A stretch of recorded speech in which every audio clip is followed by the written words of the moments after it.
Good morning student. My name is Bhavani Singh and welcome to your channel Physics by BS Kelawat. देखिए बच्चों, आज की जो क्लास है वो इंग्लिश मीडियम के लिए है और आज हम स्टार्ट करने जा रहे हैं इलेक्ट्रोस्टैटिक का chapter second, that is Gauss law and their applications. ठीक है, इससे पहले हम फर्स्ट चैप्टर इलेक्ट्रिक फील्ड पढ़ चुके हैं और इलेक्ट्रिक फील्ड में हमने क्या क्या टॉपिक कवर किए थे। तो देखो, हमने वहां पर इलेक्ट्रिक चार्ज के बारे में पढ़ा था, उसके बाद हमने टाइप ऑफ चार्जेस के बारे में पढ़ा था, देन हमने फोर्स बिटवीन टू चार्जेस पढ़ा था, मींस कूलम्स लॉ पढ़ा था। और क्या था Coulomb's law? F equal to K Q1 Q2 upon R square. उसके बाद हमने फंडामेंटल प्रॉपर्टी पढ़ी थी, 4 प्रॉपर्टीज पढ़ी थी हमने इलेक्ट्रिक चार्ज की। उसके बाद हमने इलेक्ट्रिक फील्ड इंटेंसिटी और इलेक्ट्रिक फील्ड लाइंस के बारे में पढ़ा था। हमने पढ़ा था कि किसी पॉइंट चार्ज के कारण r डिस्टेंस पर इलेक्ट्रिक फील्ड इंटेंसिटी कितनी होती है, that is KQ by R square. उसके बाद हमने सुपरपोजिशन प्रिंसिपल पढ़ा था, मींस मल्टीपल चार्जेस के कारण किसी पॉइंट P पर इलेक्ट्रिक फील्ड इंटेंसिटी कितनी होती है, ये पढ़ा था। ठीक है, और उस पर हमने न्यूमेरिकल्स किए थे। और फर्स्ट चैप्टर के लास्ट सेक्शन में हमने इलेक्ट्रिक डाइपोल के बारे में देखा था। तो इलेक्ट्रिक डाइपोल क्या था? When the two equal and opposite charges are separated by a very small distance is known as electric dipole. उसके बाद हमने देखा था इलेक्ट्रिक डाइपोल मोमेंट, है ना, the product of magnitude of either charge and distance between them, that is P equal to Q into 2L।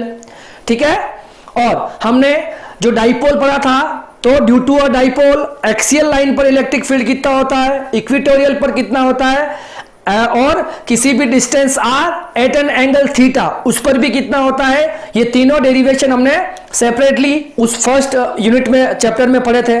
ठीक है, और उस चैप्टर के लास्ट सेक्शन में हमने पढ़ा था कि torque on a dipole in uniform electric field, मतलब यूनिफॉर्म इलेक्ट्रिक फील्ड में किसी डाइपोल पर कितना टॉर्क लगता है, ये हमने देखा था। ठीक है, ये सारी बातें हमने फर्स्ट चैप्टर में पढ़ी थी।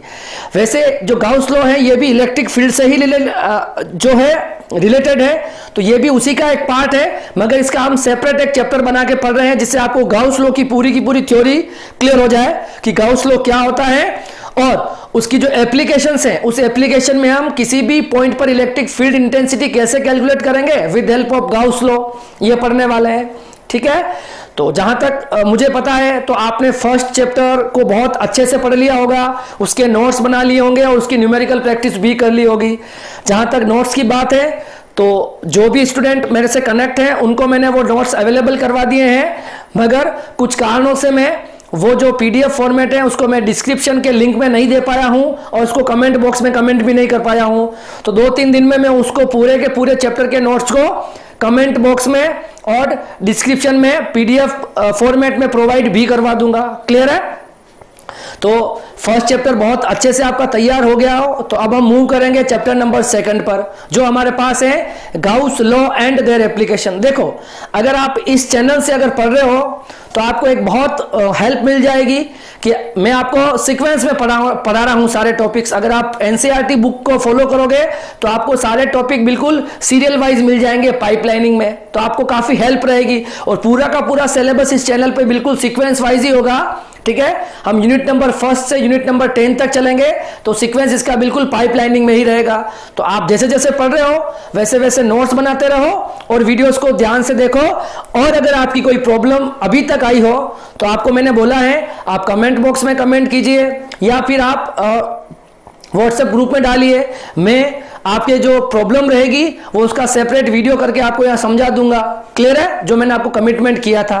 ठीक है, तो सबसे पहले इस चैप्टर में हमको पढ़ना है गाउस लॉ एंड उसकी एप्लीकेशंस। ठीक है, और एक जो टॉपिक है कंटिन्यूअस चार्ज डिस्ट्रीब्यूशन, जो मैंने कहा था फर्स्ट चैप्टर में कि वो मैं आपको आगे पढ़ाऊंगा, तो उस कंटिन्यूअस चार्ज डिस्ट्रीब्यूशन को इस चैप्टर नंबर 2 में पढ़ना ज्यादा सही रहेगा। मतलब गाउस लॉ से जस्ट पहले अगर आप कंटिन्यूअस चार्ज डिस्ट्रीब्यूशन पढ़ते हो तो उसके लिए वो आपको ज्यादा यहां पर यूजफुल रहेगा, क्योंकि जो हम गाउस लॉ की एप्लीकेशंस पढ़ेंगे वो हम चार्ज डिस्ट्रीब्यूशन के कारण ही इलेक्ट्रिक फील्ड इंटेंसिटी कैलकुलेट करना सीखेंगे।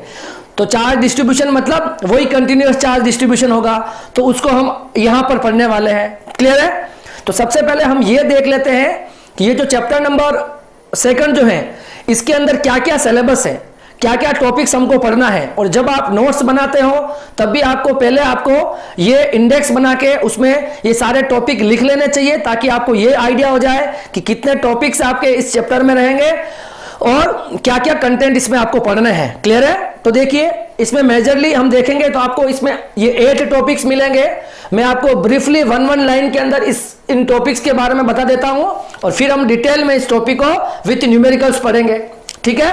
और अभी तक एनसीईआरटी के और एडवांस लेवल के न्यूमेरिकल जो फर्स्ट चैप्टर के थे वो मैं आपको करवा चुका हूं। ठीक है? अब आपको प्रैक्टिस करनी है, सारे न्यूमेरिकल्स आपसे हो जाएंगे। क्लियर है? तो देखो जो पहला टॉपिक है दैट इज एरिया वेक्टर। आपको नाम से ही क्लियर चल रहा है कि एरिया एक वेक्टर क्वांटिटी होती है, मतलब आपका एरिया का मैग्नीट्यूड भी होगा और एरिया की डायरेक्शन भी होगी। ठीक है? अच्छा देखिए, अगर मेरे पास ये एक एरिया है, ठीक है, ऐसा रखा गया एरिया है ना, इस प्लेन पर ऐसा रखा गया सपोज, ठीक है, जो मेरे हाथ दिख रहा है। अब ये L और B है, अगर ये एरिया है तो अगर ये वेक्टर है तो देखो ये तो इसका मैग्नीट्यूड हो जाएगा L इंटू बी। अब इसकी डायरेक्शन कैसी होगी? तो डायरेक्शन होती है हमेशा एरिया वेक्टर की परपेंडिकुलर टू द सरफेस। क्या होती है? ये बात आपको ध्यान रखनी, हमेशा सरफेस के परपेंडिकुलर होती है। अब देखो ये हाथ एक प्लेन है, इसका एरिया है, इसकी 2 डायरेक्शन पॉसिबल है, ये भी पॉसिबल है और ये भी पॉसिबल है, मतलब सरफेस के परपेंडिकुलर होना चाहिए। ठीक है? तो ये आप चाहे ये डायरेक्शन लो और चाहे आप ये डायरेक्शन लो, दोनों करेक्ट है। ठीक है? परपेंडिकुलर होनी चाहिए। क्लियर है? अब हम मूव करेंगे टॉपिक सेकंड, इलेक्ट्रिक फ्लक्स पर। तो इलेक्ट्रिक फ्लक्स क्या होता है? तो देखो अगर आपके पास ये कोई एरिया है, इस एरिया से कितनी इलेक्ट्रिक फील्ड लाइन पास हो रही है, बस ये होता है इलेक्ट्रिक फ्लक्स। क्या कहने का क्या मतलब है? अगर मान लो ये एरिया आपका 2 मीटर स्क्वायर है, एरिया जो है, और इलेक्ट्रिक फील्ड लाइन यहां से 3 पास हो रही है, तो इस एरिया से पास होने वाला फ्लक्स कितना हो जाएगा? तो फ्लक्स हो जाएगा 3 इंटू 2 दैट इज 6। ठीक है? तो कुल मिला के जो फ्लक्स होगा, कितना आपका सरफेस एरिया है और उस सरफेस एरिया से कितनी इलेक्ट्रिक फील्ड लाइन पास हो रही है, यह बताएगा आपको फ्लक्स। मतलब the number of electric field line passing perpendicular. देखो ये अगर सरफेस है तो फील्ड लाइन इसको क्रॉस करनी चाहिए, सरफेस ऐसी हो जाएगी तो फिर कोई फील्ड लाइन क्रॉस नहीं करेगी, फ्लक्स 0 आएगा। सरफेस ऐसी रहेगी तो electric field line passing perpendicular to the surface is known as electric flux for given area. इस एरिया का ये इलेक्ट्रिक फ्लक्स होगा। देखिए अगर एक आपको बात पता चल रही हो तो एरिया को वेक्टर क्वांटिटी क्यों बोला जा रहा है? देखो अगर मेरा ये एरिया ऐसा है, इसकी डायरेक्शन ये है और ये आपकी इलेक्ट्रिक फील्ड लाइंस आ रही है, तो फ्लक्स आ रहा है। ठीक है? एरिया से इलेक्ट्रिक फील्ड लाइन क्रॉस कर रही है, फाइन। अब देखो इस एरिया की मैं डायरेक्शन या पोजीशन बदल दूं, डायरेक्शन बदल दूं या ओरिएंटेशन बदल दूं, तीनों सेम मतलब है। अगर मैं इस एरिया को ऐसे ले जाऊं, अब आप इलेक्ट्रिक फील्ड लाओगे तो एक भी इलेक्ट्रिक फील्ड लाइन इस एरिया को क्रॉस नहीं कर रही है। इसका क्या मतलब हो रहा है? इसका मतलब इलेक्ट्रिक फ्लक्स 0 हो गया है। तो एरिया वेक्टर क्वांटिटी क्यों है? क्योंकि उस एरिया की डायरेक्शन पर इलेक्ट्रिक फ्लक्स का मैग्नीट्यूड डिपेंड कर रहा है। अगर जब आपका एरिया ऐसा था तो फ्लक्स मैक्सिमम आया, अब एरिया की डायरेक्शन आपने चेंज कर दी, फ्लक्स 0 आ रहा है। तो आपके एरिया की पोजीशन और डायरेक्शन पर आपका इलेक्ट्रिक फ्लक्स का मैग्नीट्यूड डिपेंड करता है, मतलब डायरेक्शन मैटर कर रही है। It means area is an vector quantity, it must have a direction as well as magnitude, मतलब उसका डायरेक्शन भी होगी और मैग्नीट्यूड भी होगा, फाइन। और डायरेक्शन कैसे होती है? तो परपेंडिकुलर होती है सरफेस के। अगर कोई प्लेन सरफेस है तो इसके 2 सरफेस हुआ, फर्स्ट सरफेस और सेकंड सरफेस, ये भी डायरेक्शन है और ये भी डायरेक्शन है, कोई भी आप इसमें ले सकते हो। पर जनरली हम वही डायरेक्शन लेंगे जो इलेक्ट्रिक फील्ड की, जैसे कि इलेक्ट्रिक फील्ड लाइन ऐसे जा रही है तो हमको ये डायरेक्शन लेनी होगी। क्लियर है? ये डायरेक्शन लेनी होगी, ये भी ले सकते हो, दोनों सही है। ठीक है? पर सर हम कौन सा लें? तो जिधर इलेक्ट्रिक फील्ड लाइन जाए और सरफेस के परपेंडिकुलर डाल दो, ये आपकी क्या हो जाएगी? ये आपकी डायरेक्शन हो जाएगी। क्लियर है?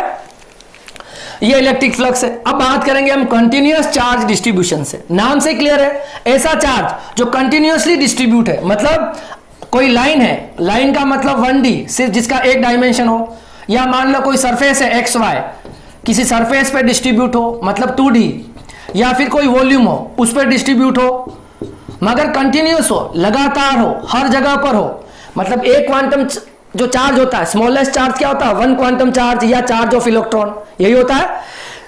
तो फर्स्ट चैप्टर में हमने पॉइंट चार्ज के बारे में पढ़ा था। यहां पर कंटिन्यूअस चार्ज डिस्ट्रीब्यूशन आएगा। अगर ऐसे बहुत सारे पॉइंट चार्ज एक सरफेस पर यूनिफॉर्मली डिस्ट्रीब्यूट हो जाए, किसी लाइन के अलोंग, किसी सरफेस के अलोंग या किसी वॉल्यूम के अंदर, उसको हम बोलते हैं कंटिन्यूअस चार्ज डिस्ट्रीब्यूशन। तो आपको इलेक्ट्रिक फील्ड निकालने का तरीका पता है, बट पॉइंट चार्ज की वजह से आप अभी कंटिन्यूअस चार्ज डिस्ट्रीब्यूशन के बारे में नहीं जानते हो। तो कंटिन्यूअस चार्ज डिस्ट्रीब्यूशन के कारण किसी पॉइंट P पर जो r डिस्टेंस पर लोकेट है, उस पर इलेक्ट्रिक फील्ड इंटेंसिटी कैसे कैलकुलेट करनी है, तो वो हम इस गाउस लॉ से समझेंगे, और यही हमको गाउस लॉ बताता भी है। ठीक है, तो ये आपका कंटिन्यूअस चार्ज डिस्ट्रीब्यूशन हो जाएगा। कितनी तरह से चार्ज डिस्ट्रीब्यूट होते हैं वो पढ़ेंगे डिटेल में, और उन चार्ज डिस्ट्रीब्यूशन के कारण इलेक्ट्रिक फील्ड इंटेंसिटी कितनी होती वो भी पढ़ेंगे। ठीक है, और इस पर बनने वाले बहुत अच्छे अच्छे न्यूमेरिकल्स हैं वो भी पढ़ेंगे। ठीक है, इस गाउस लॉ की एप्लीकेशन और गाउस लॉ के ऊपर बहुत अच्छे से न्यूमेरिकल बनते हैं एडवांस लेवल तक, वो हम सारे डिस्कस करेंगे। अब बात करते हैं गाउस लॉ की। तो गाउस लॉ क्या बताएगा? गाउस लॉ आपको बताएगा कि कैसे हम इलेक्ट्रिक फील्ड निकाल सकते हैं। इसकी एप्लीकेशन में हम क्या सीखेंगे? चार्ज डिस्ट्रीब्यूशन के कारण कैसे इलेक्ट्रिक फील्ड इंटेंसिटी कैलकुलेट की जाती है, बहुत इजी तरीके से, विदाउट इंटीग्रेशन मेथड से। ठीक है, और आपको यह भी बता देगा कि किसी सरफेस से पास होने वाला फ्लक्स कितना है। जैसे कि ये जो गाउस बात करेगा, ये क्लोज सरफेस के बारे में बात करेगा। गाउस लॉ वैलिड होगा क्लोज सरफेस में, मतलब आपको एक क्लोज सरफेस माननी होगी, और अंदर अगर कोई चार्ज रखा गया है तो उस क्लोज सरफेस से पास होने वाला फ्लक्स कितना होता है, तो वो उसके अंदर रखे गए चार्ज का 1/ε0 टाइम होता है। ये क्या है, गाउस लॉ समझाएंगे तब आपको अच्छे से क्लियर हो जाएगा। तो गाउस लॉ आपको, और देखो इलेक्ट्रिक फ्लक्स जो होगा वो हम बाद में बात करते हैं। वैसे इलेक्ट्रिक फ्लक्स जो होगा वो डिपेंड करेगा सरफेस पर, मतलब उसके वॉल्यूम क्या है, कितना है, उस पर मैटर नहीं करता। इलेक्ट्रिक फ्लक्स होता है कि सरफेस कितनी है, जैसे ये सरफेस है, इससे कितनी फील्ड लाइन पास हो रही, ये आपका फ्लक्स है। अब ये वॉल्यूम कितना है बीच में, इसका कोई मैटर नहीं होगा। ठीक है, वो डिपेंड करेगा सरफेस कितनी है और उस सरफेस से इलेक्ट्रिक फील्ड लाइन कितनी जा रही, दैट इज फ्लक्स। और उसके बाद हम पढ़ेंगे गाउस लॉ की एप्लीकेशन। तो 6 एप्लीकेशंस होगी, 1 by 1 अपन 6 एप्लीकेशंस पढ़ेंगे। उसके बाद 3 छोटे से डेरिवेशन है। एक आपके पास है force on surface of charge conductor. अगर मेरा कोई कंडक्टर है, उसको चार्ज दूंगा तो सारा चार्ज सरफेस पर रहेगा। कंडक्टर इलेक्ट्रोस्टैटिक के अंदर इलेक्ट्रिक फील्ड, कंडक्टर के अंदर इलेक्ट्रिक फील्ड 0 होता है, मैंने बता चुका हूं। ठीक है, तो चार्ज सरफेस पे रहेगा। चार्ज सरफेस पे रहेगा तो इलेक्ट्रिक फील्ड लाइंस पास करेगा, और इलेक्ट्रिक फील्ड लाइन होगी वो क्या करेगी, फोर्स एक्सर्ट करेगी। तो वो कितना फोर्स एक्सर्ट करेगी, उस फोर्स की हमको कैलकुलेशन करनी है। उसके लिए हमको एक फॉर्मूला डिराइव करना है, एक एक्सप्रेशन डिराइव करना है। ठीक है, तो वो देख लेंगे हम। उसके बाद है एनर्जी पर यूनिट वॉल्यूम इन इलेक्ट्रिक फील्ड। देखो ये अगर इलेक्ट्रिक फील्ड है, ये प्लस प्लेट है और ये माइनस प्लेट है, ये बीच में सपोज इतना वॉल्यूम है। ठीक है, तो ये इलेक्ट्रिक फील्ड हो गया। तो इलेक्ट्रिक फील्ड, अब यहां पर ये क्या है, इसको बोलते हैं इलेक्ट्रिक एनर्जी। क्या बोलते हैं? इलेक्ट्रिकल एनर्जी या इलेक्ट्रिक एनर्जी कहेंगे इसको। तो एक यूनिट वॉल्यूम अगर बीच में लूंगा, इस यूनिट वॉल्यूम में कितनी एनर्जी स्टोर होती है, उसके लिए भी हम एक फॉर्मूला डिराइव करेंगे। मतलब एनर्जी पर यूनिट वॉल्यूम इन इलेक्ट्रिक फील्ड। इलेक्ट्रिक फील्ड के अंदर जो एनर्जी होती है, देखो कैपेसिटर सेम ऐसे ही होता है। कैपेसिटर में 2 प्लेट्स होगी, बीच में इलेक्ट्रिक फील्ड होगा, और उसी को कहते हैं हम capacitor stored energy in between the volume of plates. 2 प्लेटों के बीच के वॉल्यूम जो होता है, वहां पर इलेक्ट्रिक फील्ड की फॉर्म में एनर्जी स्टोर करता है इलेक्ट्रिक फील्ड। तो एक यूनिट वॉल्यूम के अंदर कितना इलेक्ट्रिक फील्ड बनेगा वो हम देखेंगे।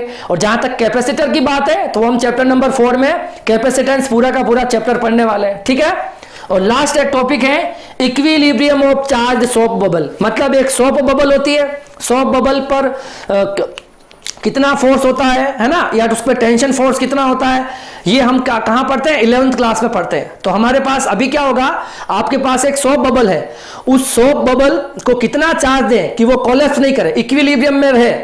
उसको इक्विलिब्रियम में रहने के लिए आप मैक्सिमम उसको कितना चार्ज दे सकते हो, इट मींस क्यू निकालना।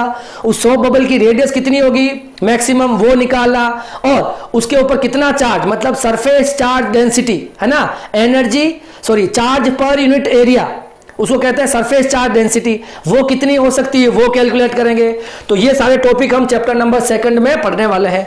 अब हम स्टार्ट करते हैं एरिया वेक्टर से। ठीक है, पहला जो टॉपिक है एरिया वेक्टर, तो इसको डिटेल में पढ़ेंगे। तो देखिए एरिया वेक्टर आपको नाम से ही क्लियर है कि एरिया एक वेक्टर क्वांटिटी है। ठीक है। एरिया एक क्या हो जाएगी, वेक्टर क्वांटिटी। तो हम पढ़ रहे हैं एरिया वेक्टर, मतलब एरिया जो होता है वो एक वेक्टर क्वांटिटी है। Means area is an vector quantity.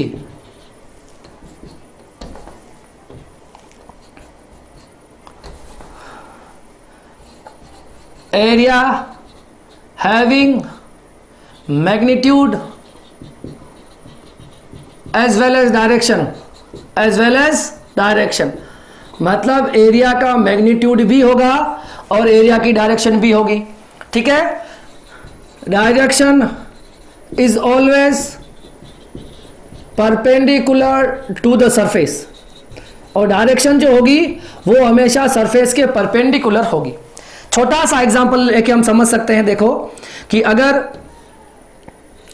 ये आपके पास कोई एरिया है, ठीक है, ये कोई एरिया है सपोज, ठीक है, तो इसकी डायरेक्शन किधर हो जाएगी, परपेंडिकुलर टू द सरफेस। ऐसा रखा गया एरिया, तो ये इसका परपेंडिकुलर टू द सरफेस, ठीक है। तो एरिया वेक्टर को लिखने का तरीका उसका मैग्नीट्यूड और उसकी डायरेक्शन, ठीक है, ये हो जाएगा एरिया वेक्टर। अगर ये कोई एरिया है तो, ठीक है, क्लियर है। एरिया मतलब ये एक्स मान लो या ये एक्स मान लो और ये वाई मान लो, ये एरिया है, ठीक है। अब देखो इस एरिया वेक्टर को हम किस तरह से पढ़ सकते हैं। तो देखो इस एरिया वेक्टर के लिए मैं दो चीजों से हम समझना चाहते हैं, ठीक है। वैसे आपको समझ में आ गया एरिया वेक्टर क्या होता है, यही होता है, मगर फिर भी आपको दो तरह की सरफेस मिलेगी जब आप पढ़ोगे तब। एक आपको मिलेगा ओपन सरफेस, क्या मिलेगी, ओपन सरफेस। ओपन सरफेस को हम बोलेंगे 2D सरफेस, क्या बोलेंगे, 2D सरफेस। तो एक तो 2D सरफेस होगी और एक होगी 3D सरफेस। क्या हो जाएगी, एक ओपन सरफेस और एक हो जाएगा दूसरा आपके पास क्लोज्ड सरफेस। क्या हो जाएगी, एक हो जाएगी हमारे पास क्लोज सरफेस जिसको हम बोलेंगे 3D सरफेस, ठीक है।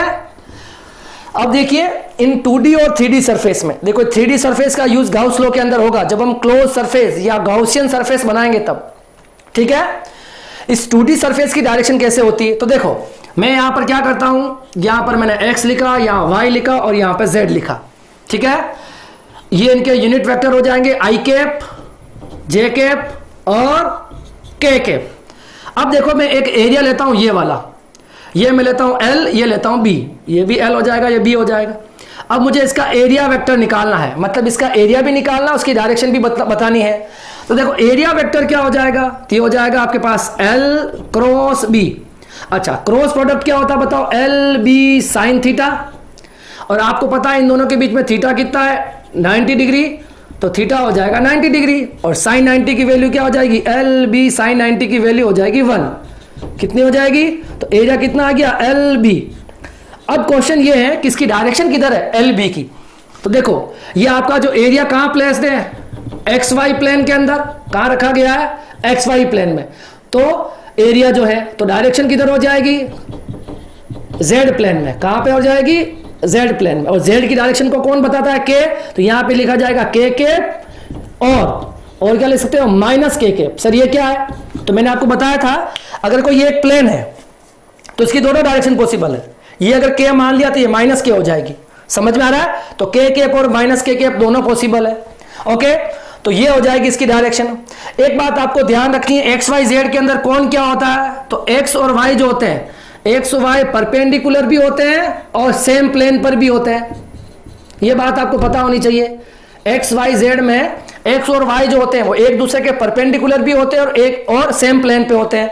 और जेड जो होता है वो perpendicular to x y plane, वो क्या होता है, वो दूसरे प्लेन पे होता है। देखिए Z जो होता है वो एक्स वाई प्लेन के भी परपेंडिकुलर होता है। देखो ये फिंगर दिख रही है आपको, ये x है और ये y है। देखो ये एक ही प्लेन पर है अभी, x और y।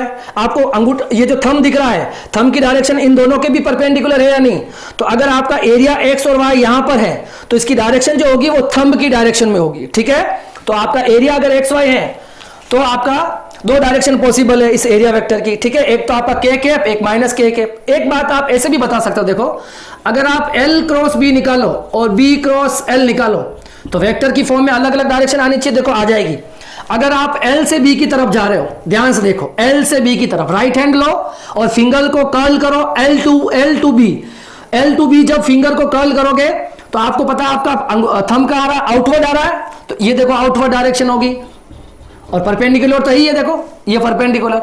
अगर आप स्मॉल एंगल से, देखो L इंटू बी के दो एंगल बन रहे हैं, एक तो ये वाला और एक ही वाला, मगर आपको हमेशा स्मॉल एंगल से मूव करना होता है, 11th क्लास के अंदर वेक्टर पढ़े हो तो, ठीक है। और देखो B इंटू एल, तो B इंटू एल मतलब B से L पे आओगे, अगर B से L, पहले फिंगर B पे जाएगी फिर L पे आएगी, तो थंब का जा रहा अंदर तो इनवर्ड हो गया, ठीक है। अगर इसको हम K मान रहे हैं तो इसको माइनस K मान लो, कोई फर्क पड़ता है क्या? तो इस तरह से हम इन सरफेसेस को ड्रॉ कर सकते हैं, ठीक है। और देखो ऐसा, अगर एक और मैं इसका एग्जांपल समझाना चाहूँ आपको, तो इन 2D सरफेस का ही देखो, अगर ये आपके पास x है, ये y है और ये z है, ये आपके पास i कैप, ये j कैप, ये k कैप, यहां पर एक सर्कल है r रेडियस का, मुझे बताओ इसका एरिया कितना होगा? ये हो जाएगा पाई आर स्क्वायर, इसका मैग्नीट्यूड। और डायरेक्शन किधर होगी? देखो ये सर्कल किस प्लेन में है? x और z प्लेन में। कहां है? एक्स जेड प्लेन में। तो इसके डायरेक्शन किधर होगी? एरिया की डायरेक्शन किधर होगी बताओ? एरिया की डायरेक्शन हो जाएगी आपके पास वाई प्लेन में। किस में हो जाएगी? वाई प्लेन के अंदर। समझ में आ रहा है? तो इसको हम लिख लेंगे, वाई को किसे लिखते हैं? जे कैप, या तो प्लस जे कैप, या लिख लेंगे हम माइनस जे कैप, ठीक है। तो ये 2D का रिप्रेजेंटेशन है। अब आ जाओ 3D सरफेस पे। तो 2D के अंदर डायरेक्शन कैसे होती है बता दी मैंने आपको। ये आपका 2D सरफेस है, ठीक है। लास्ट बार सुन लो, ये डायरेक्शन मारकर ये भी पॉसिबल है और ये भी पॉसिबल है, आउटवर्ड और इनवर्ड दोनों पॉसिबल है अगर 2D सरफेस है तो। देखो अगर ऐसी बहुत सारी, अगर इस तरह की मैं 6 नोटबुक ले लूं, 1 2 3 4, एक ऊपर एक नीचे, तो ये एक क्लोज सरफेस बन जाएगा। अब जब क्लोज सरफेस बन जाएगा तब उसको क्लोज सरफेस के, अब ये जो क्लोज सरफेस के जो फेज होंगे, 6 फेज, 6 फेज बनेंगे, 1 2 3 4, एक ऊपर एक नीचे। इन 6 फेज की डायरेक्शन कैसे लेनी है वो बता रहा हूं। तो इस केस में थोड़ा चेंज हो जाएगा। जब आपकी 3D सरफेस है, 3D सरफेस का मतलब कुछ इस तरह की सरफेस है, ठीक है। ये आपकी 3D सरफेस है। अब 3D सरफेस में देखो, एक फेज ये रहा लेफ्ट वाला, दूसरा राइट वाला, एक बैक साइड पीछे वाली साइड 3 वाला, एक ये वाली साइड 4 वाला, एक ऊपर वाली साइड 5 और एक नीचे वाली साइड। एक रूम होता है, कमरा, उस रूम में देखो आपकी 4 तो दीवारें होती हैं, एक छत होती है और एक आपके पास फर्श होती होगी 6। ये 6 मैंने बना दी है। अब इन 6 की डायरेक्शन कैसे बताओगे? अगर फ्लक्स निकालने की नीड होगी ना तो आपको डायरेक्शन चाहिएगी। तो देखो इसकी डायरेक्शन कैसे होती है। तो इस, अगर मैं इस प्लेन की बात करूं, सिर्फ इस प्लेन की बात करूं, तो डायरेक्शन हमेशा होती है normal outward, normal outward only. अच्छा सर इस प्लेन की बताओ, नॉर्मल आउटवर्ड। सर इस प्लेन की नॉर्मल आउटवर्ड। सर इस प्लेन की नॉर्मल आउटवर्ड। तो 3D सरफेस में क्या होता है बताओ? डायरेक्शन कैसी होती है? Normal, normal and outward to the surface. इस बात को आपको बहुत अच्छे से ध्यान में रखना है, यह बहुत काम आने वाला है जब हम गॉसियन सरफेस बनाएंगे तब। 2D सरफेस की बात करेंगे मतलब 2 ही प्लेन होते हैं, एक्स वाई, तो दोनों डायरेक्शन पॉसिबल है। फिर भी सर कौन सी डायरेक्शन ले? जिस डायरेक्शन में इलेक्ट्रिक फील्ड जा रहा हो वो डायरेक्शन ले लो, यूनिट वेक्टर की, कोई भी लो, दोनों सही है। सर इसमें कैसी लेंगे? ये हमेशा आउटवर्ड ही होगी। अगर आप ऐसा चाहते हो कि अगर ये एक प्लेन है और इसकी डायरेक्शन ये भी ले लूं तो ये गलत हो जाएगा, डायरेक्शन सिर्फ आउटवर्ड ही पॉसिबल है, ठीक है। तो मैंने आपको अभी बताया है ओपन और क्लोज सरफेस के बारे में। तो हाँ, जहां तक मुझे पता है तो अब आपको एरिया वेक्टर तो कम से कम क्लियर हो गया होगा। एरिया एक वेक्टर क्वांटिटी है जिसकी डायरेक्शन होती है, ठीक है। और दोनों के लिए 2D सरफेस और 3D सरफेस के लिए मैंने डायरेक्शन को बता दिया है। अब हम आगे मूव कर रहे हैं। अब हम पढ़ेंगे इलेक्ट्रिक फ्लक्स के बारे में। किसके बारे में? इलेक्ट्रिक फ्लक्स के बारे में। इसको मैं रब कर रहा हूं, पॉज करके इसका स्क्रीनशॉट ले लो। देखो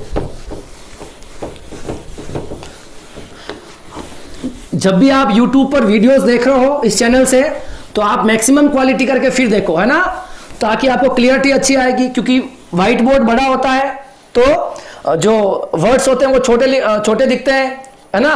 तो आपको कोशिश करनी है कि क्वालिटी, जो सबसे बेस्ट क्वालिटी YouTube आपको प्रोवाइड करवाता है, उस क्वालिटी में जाके वीडियोस देखने हैं, ठीक है, ताकि आपको नोट्स बनाने में काफी आसानी रहेगी। क्लियर है?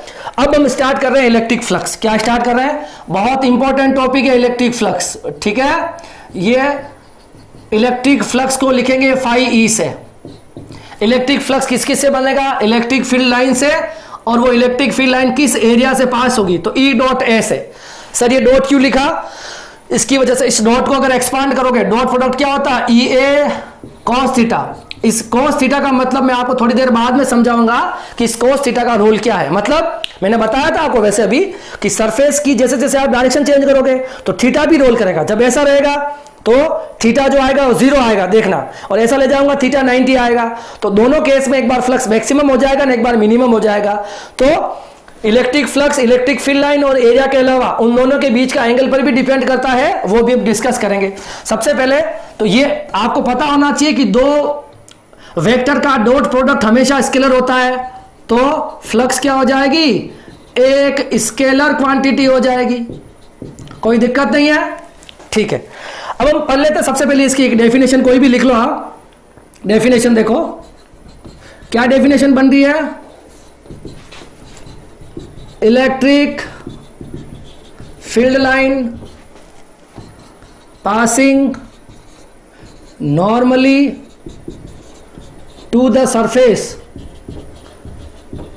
surface is called flux of given area। उस एरिया का फ्लक्स कहा जाएगा। एक डेफिनेशन इसकी और लिख लेते हैं, ठीक है। चलो इसको पहले समझ लेते हैं। इलेक्ट्रिक फील्ड लाइन, देखो ये मैंने एक सरफेस बना ली है, कोई दिक्कत नहीं है। इस एरिया को मैं ले रहा हूं 2 मीटर स्क्वायर, और ये हो जाएगा इसका प्लेन। मतलब इसको ऐसा रखा गया, ये इसका प्लेन है, समझो इस चीज को। मैंने इसको ऐसा नहीं रखा, इसको ऐसा रखा है, ठीक है। तो इसकी डायरेक्शन कैसे हो जाएगी, मैंने बताया इस प्लेन के परपेंडिकुलर, तो ये हो जाएगी इसकी यूनिट वेक्टर या डायरेक्शन। फाइन।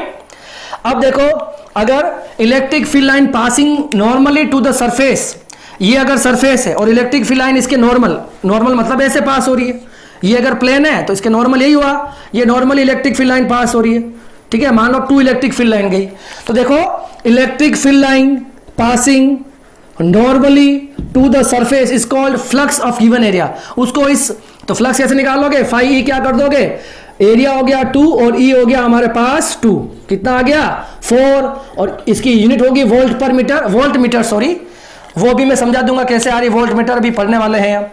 तो ये हो जाएगा इलेक्ट्रिक फ्लक्स। मतलब जैसे कि देखो आप, मेरे पास ये एक प्लेन है, ठीक है, ये प्लेन है, तो ये इलेक्ट्रिक फील्ड लाइन जा रही, सपोज इसका एरिया है 2 मीटर स्क्वायर, मानो ये 2 इलेक्ट्रिक फील्ड लाइन जा रही है इसके परपेंडिकुलर, तो इसका फ्लक्स कितना हो जाएगा, इसका एरिया 2 और 2 फील्ड लाइन 2 इंटू 2 कितना हो जाएगा 4 हो जाएगा, ये इसका फ्लक्स हो जाएगा। और जैसे जिस देखो अभी थीटा वाला कंसेप्ट भी आएगा, अगर इस एरिया को मैं ऐसा कर दूंगा तो कोई भी फील्ड लाइन इसको क्रॉस नहीं करेगी, क्रॉस नहीं करेगी तो फ्लक्स 0 आएगा। तो वो अब हम देखेंगे उसके बाद में उसको 3 केस बना के देखेंगे कि मैक्सिमम फ्लक्स कब होता है, मिनिमम कब होता है, या उसके बीच में कब होता है, ठीक है। इसकी चाहो तो एक डेफिनेशन और लिख सकते हैं हम, क्या लिख सकते हैं, electric field line passing perpendicular to the surface, perpendicular to the electric field line passing perpendicular to the unit area is called flux, is called electric flux। वही मतलब है जो भी लिखा मैंने। अगर मैं कोई एरिया लेता हूं, सपोज ये इस एरिया को ले लिया मैंने 1 मीटर स्क्वायर, क्या ले लिया 1 मीटर स्क्वायर यूनिट एरिया ले लिया, और ये इसका प्लेन हो जाएगा, ठीक है, ऐसा रखा गया है। ये फील्ड लाइन सपोज यहां से 4 फील्ड लाइन गई, कितनी गई 4 गई या 5 गई, सपोज ये फील्ड लाइन इसमें से गई 5, तो फ्लक्स कितना हो जाएगा, यूनिट एरिया के परपेंडिकुलर जितनी फील्ड लाइन पास करती वो इसका फ्लक्स है, इसका फ्लक्स हो जाएगा 5 वोल्ट मीटर, ये इसका फ्लक्स हो जाएगा, क्योंकि एरिया हो गया 1 तो 5 इंटू 1 5 भी आना है। तो इस तरह से भी आप इलेक्ट्रिक फ्लक्स को डिफाइन कर सकते हो, ठीक है। अगर आपने अभी देखा हो तो आपको इलेक्ट्रिक फ्लक्स किस किस पे डिपेंड लगा, 2 चीजों पर डिपेंड लगा। देखो फ्लक्स का फॉर्मूला होता है ई एस कॉस थीटा, ठीक है। तो देखो अगर आपकी इलेक्ट्रिक फील्ड की इंटेंसिटी बढ़ेगी तो आपका फ्लक्स बढ़ जाएगा, एक तो ये, और दूसरा आपके पास है अगर आपके पास एरिया बढ़ जाएगा, या ए लिख देता हूं, अगर आपका एरिया बढ़ जाएगा तो भी फ्लक्स बढ़ जाएगा। देखो कैसे, ये मैंने अगर 2 सेम एरिया लिए, यहां पर देखना ध्यान से, 2 सेम एरिया लिए, अगर यहां से 2 फील्ड लाइन पास कराई, ठीक है, तो फ्लक्स कितना आ गया, अगर एरिया है आपके पास यूनिट एरिया है, दोनों का 1 एरिया है मीटर स्क्वायर, ठीक है। तो आपके पास 2 फील्ड लाइन की तो 2 वोल्ट मीटर आ गया आपका फ्लक्स। अब आप इलेक्ट्रिक फील्ड की इंटेंसिटी बढ़ा दो, अगर फील्ड लाइन की डेंसिटी बढ़ा दो, एरिया वही रहेगा, डेंसिटी बढ़ा दी, ये 5 भेज दी, तो फ्लक्स कितना हो गया आपके पास 5 वोल्ट मीटर। तो देखो जैसे ही आपने फील्ड लाइन बढ़ाया, अगर आपने ई बढ़ाया है तो क्या बढ़ गया आपका फ्लक्स बढ़ गया। एक बात तो ये। अब एरिया पे किस तरह डिपेंड करती है, देखो अब आपको क्या करनी है, डेंसिटी चेंज नहीं करनी, एरिया आपको चेंज कर देना है। आपको साफ साफ दिख रहा है कि A2 जो है वो बड़ा एरिया है और फील्ड इंटेंसिटी ऐसी रहेगी। देखो यहां कितनी जा रही है 2, इंटेंसिटी चेंज नहीं करी, गैप सेम रहनी चाहिए। अब कितनी जा रही देखो इसमें 4, तो इसका फ्लक्स जो आएगा वो आएगा 2 अगर यूनिट एरिया है तो, और इसका फ्लक्स कितना आएगा 4। यस और नो, 4 आएगा कि नहीं आएगा। इसका मतलब क्या हो गया कि एरिया बढ़ाने पर भी क्या हो गया, फ्लक्स बढ़ गया है। तो मेनली आपका जो फ्लक्स होगा वो इलेक्ट्रिक फील्ड की इंटेंसिटी या नंबर ऑफ फील्ड लाइंस पे और एरिया पर डिपेंड करेगा। क्लियर है। तो ये था आपके पास इलेक्ट्रिक फ्लक्स के बारे में। अब मैं आपको ये थीटा जो आता है इसका क्या रोल है वो समझा देता हूं 3 डायग्राम से, ठीक है। इसको आप कॉपी कर लो, पॉज करके मैं इसको रब कर रहा हूं, ठीक है। देखो अब हम बात करते हैं इलेक्ट्रिक फ्लक्स को, मैक्सिमम इलेक्ट्रिक फ्लक्स कब आता है, मिनिमम कब आता है, ठीक है, और उस थीटा का क्या रोल है। वो तीनों कंसेप्ट आपको अभी समझ में आ जाएंगे। देखो मैं यहां पर 3 सरफेस एरिया बना रहा हूं, 1, 2 और 3। ये तीनों सरफेस एरिया कुछ ऐसे रखे गए हैं, ये आपका प्लेन हो जाएंगे इसमें, ठीक है। क्लियर है। अब देखो ये प्लेन हो जाएगा। अब मैं क्या करता हूं, इस प्लेन, इसकी डायरेक्शन बताओ, प्लेन के परपेंडिकुलर होती डायरेक्शन, ये होगी इसकी डायरेक्शन, ठीक है। ये प्लेन है तो ये परपेंडिकुलर, ये इसकी डायरेक्शन, ये प्लेन तो प्लेन के परपेंडिकुलर, ये इसकी डायरेक्शन, ठीक है। अब देखो हम क्या करते हैं, फील्ड लाइन को पास करते हैं। मैं क्या करता हूं, पहले वाले केस में ये इलेक्ट्रिक फील्ड पास करता हूं, एंगल बन रहा है थीटा, ठीक है। अब देखो हमको इलेक्ट्रिक फील्ड के साथ में एरिया वेक्टर चाहिए, साथ में चाहिए अलोंग। अब एरिया वेक्टर का कौन सा कंपोनेंट ई के साथ में है, अगर ये ए है और ये थीटा है, ये कितना हो जाएगा ए कॉस थीटा, और इसके परपेंडिकुलर हो जाएगा ए साइन थीटा, ठीक है। तो परपेंडिकुलर तुमको नीड ही नहीं है क्योंकि cos 90 की वैल्यू वैसे 0 हो जाएगी। हमारा मतलब है कि आपको क्या लेना है, component of area vector A which is along to the electric field. क्या हो गया, आपको वो कंपोनेंट लेना है एरिया वेक्टर का, वो कंपोनेंट जो इलेक्ट्रिक फील्ड के साथ में हो, वो कंपोनेंट आपको यूज करना है, ठीक है। अब फ्लक्स निकाल लो, चलो देखो फ्लक्स क्या आएगा, फाई ई इक्वल टू, एक तो इलेक्ट्रिक फील्ड ले लिया और component of area vector along electric field, कौन सा कंपोनेंट है ए कॉस थीटा। तो फॉर्मूला आ गया हमारे पास, phi E equal to E A cos theta, ठीक है। ये बात आपको ध्यान रखनी है, फॉर्मूला यहां से आता है, ठीक है। अब एक मेन बात यह है कि इसमें ये थीटा कौन सा है, सबसे इंपॉर्टेंट बात है थीटा में हमेशा कंफ्यूज होते हैं। ये देखो प्लेन है, आपको जो थीटा स्टूडेंट क्या करते हैं, ये थीटा लिख के आ जाते हैं, जो गलत हो जाता है।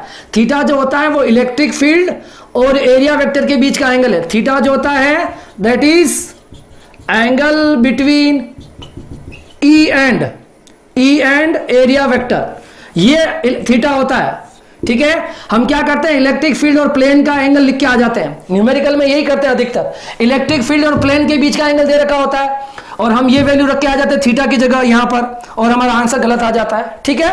तो आपको स्पेशली ध्यान रखना है, थीटा जो होता है वो इलेक्ट्रिक फील्ड और एरिया वेक्टर के बीच का एंगल है, फाइन, ओके। अब यहां पर देखो ये आपका प्लेन हो गया था, मैं इस प्लेन के परपेंडिकुलर, ऐसा प्लेन है इसके परपेंडिकुलर इलेक्ट्रिक फील्ड भेजता हूं, भेज दिया मैंने। अगर आप देखो तो मुझे बताओ ई और ए के बीच में एंगल कितना है, देखो दोनों सेम डायरेक्शन में है तो एंगल हो जाएगा 0 डिग्री। तो फाई ई कितना हो जाएगा, फ्लक्स ई ए कोस थीटा की जगह कोस 0 की वैल्यू होती है 1, तो ये आ जाएगा आपके पास ई ए, ये हो जाएगा आपके पास मैक्सिमम फ्लक्स। कौन सा केस समझा है मैंने, पता आपको, ये आपका प्लेन था और ये फील्ड लाइंस गई है, ठीक है। और इस प्लेन की डायरेक्शन कौन सी है, ये दूसरा मार्कर दिख रहा है, दोनों के बीच में एंगल कितना हो गया, 0, मैक्सिमम फ्लक्स। मतलब जितनी भी फील्ड लाइन जाएगी इस एरिया को क्रॉस करेगी, फ्लक्स को मैक्सिमम आना ही आना है। अब देखो इसकी बात करते हैं हम, phi E equal to E ए, मैं इलेक्ट्रिक फील्ड लाइन को ए से भेजता हूं। अब देखो ये आपका ए हो गया और ये इलेक्ट्रिक फील्ड लाइन है, तो थीटा कितना दिख रहा है आपको, 90 डिग्री। ई और ए के बीच में थीटा कितना है, 90 डिग्री। तो फाई ई कितना हो जाएगा, ई ए cos 90 की वैल्यू 0, तो फ्लक्स आ जाएगा 0। ये हो जाएगा आपके पास मिनिमम फ्लक्स। ये कौन सा केस बताया मैंने अभी आपको, अगर आपके हाथ को, इस प्लेन को मैंने ऐसा कर दिया और फील्ड लाइन पास करूंगा, कोई भी फील्ड लाइन इस हाथ को क्रॉस नहीं कर रही अब, तो फ्लक्स 0 आएगा। ये तीनों केस हो जाएंगे फ्लक्स के बारे में, ठीक है। इससे आपको ये ई ए cos थीटा का कंसेप्ट क्लियर है, तो आपको फॉर्मूला हमेशा ई ए cos थीटा यूज करना है, क्लियर है। और जो भी एंगल दे रखा हो वो यहां पुट करना है, और थीटा जो है वो आपके पास इलेक्ट्रिक फील्ड और एरिया वेक्टर के बीच का एंगल है। फाइन, करूं इसको रब में, देखो अब हम चलते हैं आगे, फ्लक्स के बारे में कुछ और देख लेते हैं। अब मैं आपको बता रहा हूं एक्सटर्नल फ्लक्स क्या होता है और इंटरनल फ्लक्स क्या होता है, ठीक है। तो देखो मैं यहां पर दो 3D डायग्राम्स बना रहा हूं। 3D का मतलब क्लोज सरफेस, ठीक है। ये दो डायग्राम बनाए मैंने, ठीक है। ये दो 3D डायग्राम्स है, ठीक है। ये भी 3D है और ये भी 3D डायग्राम है, फाइन। अब देखो मैं यहां पर अगर प्लस क्यू चार्ज रखूं तो इलेक्ट्रिक फील्ड लाइन ऐसे पास आउटवर्ड होगी। अगर यहां पर माइनस क्यू चार्ज रखूं, इलेक्ट्रिक फील्ड लाइन इनवर्ड होगी, फाइन। अगर इलेक्ट्रिक फील्ड लाइन बाहर है तो इसको बोला जाता है एक्सटर्नल फ्लक्स। क्या बोलते हैं, एक्सटर्नल फ्लक्स बोलते हैं। और ये हमेशा पॉजिटिव आता है। अब पॉजिटिव क्यों आता है मैं बता रहा हूं। इसमें इलेक्ट्रिक फील्ड लाइन अंदर जाती है जिसको बोलते हैं इंटरनल फ्लक्स। क्या बोलते हैं, इंटरनल फ्लक्स। और ये हमेशा क्या आएगा, निगेटिव आएगा। क्यों आएगा ये मैं बता रहा हूं आपको, ठीक है। तो एक्सटर्नल, इंटरनल, आउटवर्ड, इनवर्ड की वजह से हो गया। अब हमको देखना ये पॉजिटिव नेगेटिव क्यों आता है। देखो मैं किसी एक प्लेन की बात कर लेता हूं, यहां पर ये आपको दिख रहा है इलेक्ट्रिक फील्ड जा रही है आउटवर्ड। और अगर इस प्लेन की बात करूं, इस प्लेन की डायरेक्शन किधर हो जाएगी बताओ, इधर, यही होगी ना इस प्लेन की डायरेक्शन। दोनों के बीच में थीटा कितना है, दोनों आउटवर्ड है 0 डिग्री। तो phi E equal to E A cos 0। cos 0 की वैल्यू होती है 1, तो ये आ गया ई ए की वैल्यू पॉजिटिव आ रही है, ठीक है, जिसको बोलते हैं पॉजिटिव फ्लक्स। क्या बोलते हैं, पॉजिटिव फ्लक्स, फाइन। चलते हैं अब इस पे। इसका अगर मैं इस प्लेन की बात करूं, इस प्लेन का एरिया वेक्टर किधर है, आउटवर्ड है, आउटवर्ड है। इलेक्ट्रिक फील्ड किधर है, अंदर की ओर है, माइनस है। तो थीटा कितना हो गया, 180 डिग्री। दोनों की डायरेक्शन ऐसी है ना, ये ई की होगी और ये आपकी ए की होगी। तो थीटा कितना हो गया, 180 डिग्री। वैल्यू को रखो, ई ए cos 180, cos 180 की वैल्यू -1 होती है, तो ये हो जाएगा माइनस ऑफ ई ए, ठीक है। तो ये है आपके पास इंटरनल और एक्सटर्नल फ्लक्स के बारे में, क्लियर है। इसको मिटा दें। देखो अब हम देखते हैं कि अगर इलेक्ट्रिक फील्ड यूनिफॉर्म हुआ और नॉन यूनिफॉर्म हुआ तो क्या फर्क पड़ेगा, कौन सा फॉर्मूला यूज करना चाहिए, ठीक है। मैं इसको रब कर रहा हूं अब, ठीक है। अब देखो हमको इलेक्ट्रिक फ्लक्स का कौन सा फॉर्मूला यूज करना चाहिए, किसके लिए, अगर आपकी इलेक्ट्रिक फील्ड जो है वो नॉन यूनिफॉर्म इलेक्ट्रिक फील्ड हो। कौन सी हो, नॉन यूनिफॉर्म इलेक्ट्रिक फील्ड। और यूनिफॉर्म इलेक्ट्रिक फील्ड हो तो क्या करते हैं, यूनिफॉर्म के लिए तो फॉर्मूला अभी हम पढ़ते ही आ रहे हैं, यूनिफॉर्म इलेक्ट्रिक फील्ड। तो देखो सबसे पहले यूनिफॉर्म इलेक्ट्रिक फील्ड के लिए देख लेते हैं। अगर ऐसा कोई डायग्राम है, ठीक है, तो इसके लिए ये यूनिफॉर्म इलेक्ट्रिक फील्ड आपको दिख रहा है, ये इक्वी डिस्टेंस भी है और पैरेलल भी है, ठीक है। तो इसके लिए फॉर्मूला नॉर्मली आप ए और ई को मल्टीप्लाई कर दो, ए डॉट ई कर दो या ई डॉट ए कर दो, ठीक है, एक ही बात है वो, ई डॉट ए कर दो। ये आपका आ जाएगा टोटल फ्लक्स, ठीक है, क्योंकि इलेक्ट्रिक फील्ड जो है वो यूनिफॉर्म है और एरिया तो फिक्स होता ही है, कांस्टेंट ही होता है किसी गिवन सरफेस के लिए। अब नॉन यूनिफॉर्म में देखो दोनों डायग्राम बना देते, एक बना देते हम 2D वाला, ये हो गया 2D वाला, और ये हमारे पास जो है वो है 3D वाला डायग्राम।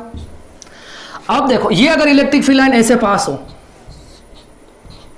ये ये एरिया हो गया। अब देखो एरिया तो कांस्टेंट है, मगर इलेक्ट्रिक फील्ड लाइन तो देखो यहाँ पर डेंसिटी ज़्यादा है, यहाँ पर कम होगी। तो यहाँ पर जो फ्लक्स का फॉर्मूला आप यूज़ करोगे, तो हम क्या करेंगे, पहले एक स्मॉल एलिमेंट लेंगे इस सरफेस का, इसको बोलेंगे हम स्मॉल एलिमेंट। क्या बोलेंगे? Small element. और इस स्मॉल एलिमेंट पर पास होने वाला फ्लक्स है ना, flux passing through small element. आप इस स्मॉल एलिमेंट से पास होने वाला फ्लक्स निकाल लोगे, ठीक है। तो उसको हम बोलेंगे डी फाई ई, उसको बोलेंगे हम ई डॉट डी एस। आ जाएगा इसका फ्लक्स डी फाई ई। अब टोटल निकालना होगा तो हम यहां पर कर देंगे इंटीग्रेट। क्या कर देंगे? इंटीग्रेट फॉर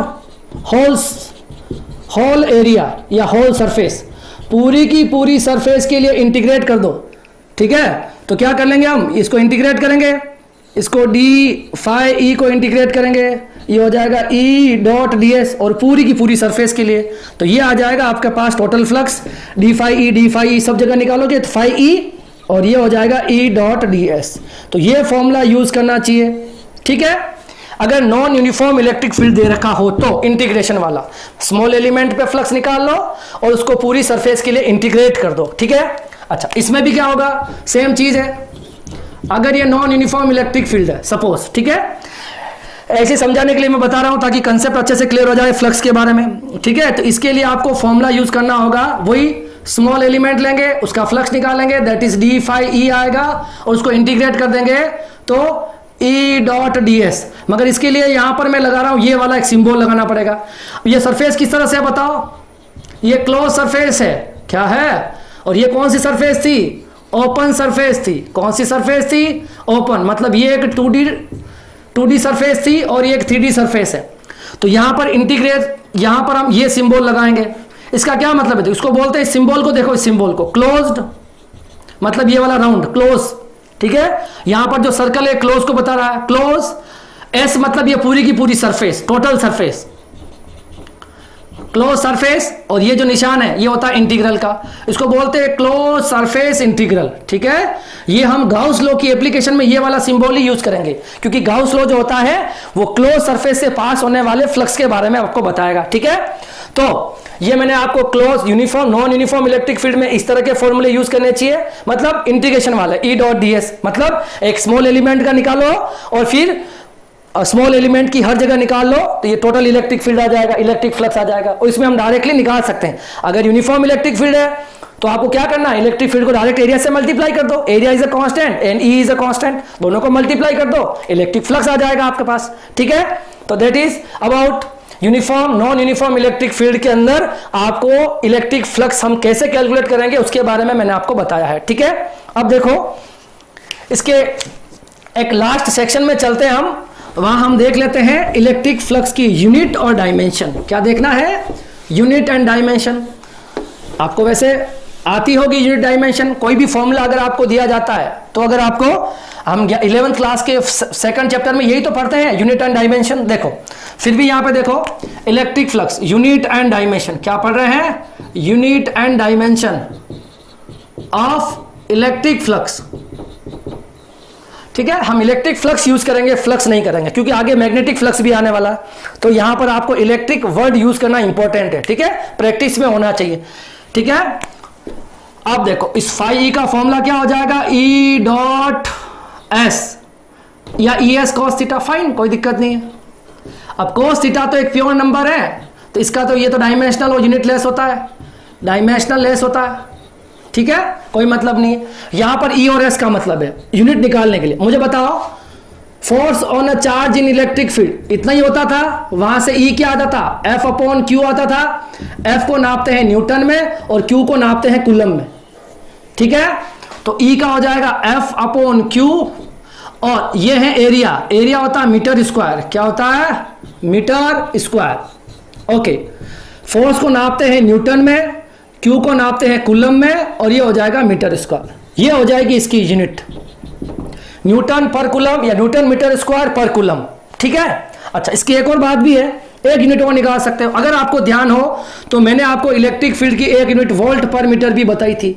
ये यूनिट हम वैसे तो 4th चैप्टर में पढ़ेंगे ये कैसे आती है, और मैंने आपको पहले भी बताया। देखो ये प्लस है, ये माइनस है, ये इलेक्ट्रिक फील्ड है, तो इन दोनों के बीच में एक पोटेंशियल डिफरेंस होता है ड्यू टू प्लस माइनस, और ये डिस्टेंस हो जाएगी डी। तो इलेक्ट्रिक फील्ड इंटेंसिटी निकालने का तरीका होता है potential difference across the end of plates and distance between them. तो पोटेंशियल डिफरेंस को हम नापते हैं वोल्ट में और डी हो जाएगी मीटर में। तो इस तरह से ये इलेक्ट्रिक फील्ड की एक और यूनिट आती है वोल्ट पर मीटर। क्या आती है? तो देखो इलेक्ट्रिक फील्ड की एक यूनिट और आएगी वोल्ट पर मीटर, और ये है सरफेस एरिया, मतलब लंबाई इंटू चौड़ाई, sorry length into breadth, metre square, metre से metre cancel, 5e into volt metre. देखो कभी कभार क्या है कि पढ़ाते वक्त हिंदी निकल जाती है, क्योंकि मैं गवर्नमेंट वाले बच्चों के लिए ये क्लासेस हिंदी में भी बना रहा हूँ, ठीक है। वैसे मैं इंग्लिश मीडियम से बिलोंग करता हूँ, मगर बच्चे जो है वो सफ़र ना करें इस वजह से मैं हिंदी मीडियम की क्लासेस भी बना रहा हूँ। तो कभी कभी क्या होता है कि जो वर्ड होते हैं वो हिंदी में निकल जाते हैं बाहर, ठीक है। तो ये हमारे पास हो जाएगी इलेक्ट्रिक फ्लक्स की यूनिट। अब बात करेंगे हम डायमेंशनल फॉर्मूला। ये भी देखो इजी है। फाई इक्वल टू क्या हो जाएगा? E dot A cos theta को खत्म कर दो, डायमेंशनल लेस होता है तो ई को क्या लिखते हैं? एफ अपॉन क्यू, और एरिया जो होता है लेंथ इंटू ब्रेथ क्या हो जाएगा? Metre square.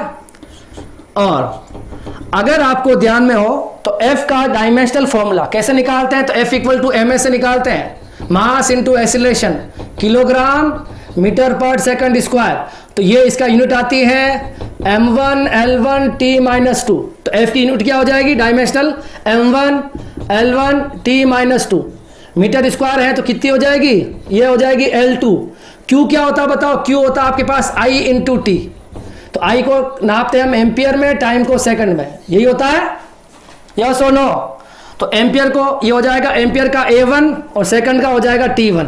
इस पूरे को सोल्व कर दो तो हमका डायमेंशनल फॉर्मूला m1 है L1 और L2, L3 t-2 और एक t ऊपर जाएगा, ये t-3 और ये a ऊपर जाएगा तो a-1, ठीक है। तो ये हो गया आपके पास इलेक्ट्रिक फ्लक्स का डायमेंशनल फॉर्मूला, ठीक है। अब देखो, अब हम पढ़ेंगे, ये हमने दो टॉपिक पढ़े हैं, एरिया वेक्टर और इलेक्ट्रिक फ्लक्स के बारे में। अब हम इलेक्ट्रिक फ्लक्स पे कुछ अच्छे से न्यूमेरिकल करेंगे, ठीक है। तो पहले ये कॉपी कर लो, हम पढ़ते हैं उस पर न्यूमेरिकल्स। देखिए अब इलेक्ट्रिक फ्लक्स पर फर्स्ट न्यूमेरिकल क्या कह रहा है? Find the value of electric flux passing through an area vector S 5 × 10⁻³ J cap metre square in an electric field E equal to this value volt per metre, ठीक है। तो आपको क्या दे रखा है? एक तो आपको एरिया दे रखा है 5 × 10⁻³ जे कैप, और एक आपको इलेक्ट्रिक फील्ड दे रखा है 200I + 300J, ठीक है, ये दे रखा है। आपको फ्लक्स पूछा गया। अगर आपको इलेक्ट्रिक फ्लक्स की डेफिनेशन पता हो तो E cross E dot A होता है। अब बताओ E कितना है? 200I + 300J into dot 5 × 10⁻³ J cap, ठीक है। थीटा का यहाँ कोई रोल नहीं, आई जे से है, जो कुछ भी है वो आई जे से सोल्व हो जाएगा। पहले आप इसको इससे मल्टीप्लाई करो, फिर इसको इससे करो। पहले 200 × 5 × 10⁻³ यहाँ पर है आई और यहाँ पर है जे, प्लस फिर इस 300 को इससे मल्टीप्लाई करो, 300 × 5 × 10⁻³ और ये हो जाएगा जे डॉट जे, ठीक है। अब देखो अगर आपको पता हो तो आई डॉट जे क्या होता है? देखो आई डॉट जे क्या होता है? आई होता है एक्स पे, जे होता है वाई में, और थीटा होता है 90, और आई डॉट जे मतलब cos 90 की वैल्यू होती है 0। तो आई डॉट जे की वैल्यू कितनी हो जाएगी? ये वैल्यू हो जाएगी 0। तो 5e कितना हो गया? 0 प्लस ये हो जाएगा 1500 10⁻³ और जे डॉट जे आई है ना, cos 0 की वैल्यू 1 होती है, जे डॉट जे कितना हो जाएगा? 1 5e, ये हो जाएगा -1 और इसको सोल्व कराएंगे तो ये हो जाएगा 1.5। यूनिट क्या होती है? वोल्ट मीटर, ठीक है। ये एक सिंपल सा न्यूमेरिकल था जिसमें आपको एस की वैल्यू दे रखी, एरिया दे रखा है, इलेक्ट्रिक फील्ड दे रखा है, फ्लक्स निकालना है। अब आ जाते हैं न्यूमेरिकल सेकंड पर। A cylinder is placed in uniform electric field E such that its axis is along electric field so the flux passing through cylinder is zero. एक सिलेंडर बनाना है आपको, एक सिलेंडर है इस तरह से कुछ, ठीक है। अब इस सिलेंडर का जो एक्सिस है, सपोज ये इस तरह से इलेक्ट्रिक फील्ड पास हो रहा है, सिलेंडर के एक्सिस के अलोंग ये इलेक्ट्रिक फील्ड पास हो रहा है, ठीक है, ओके।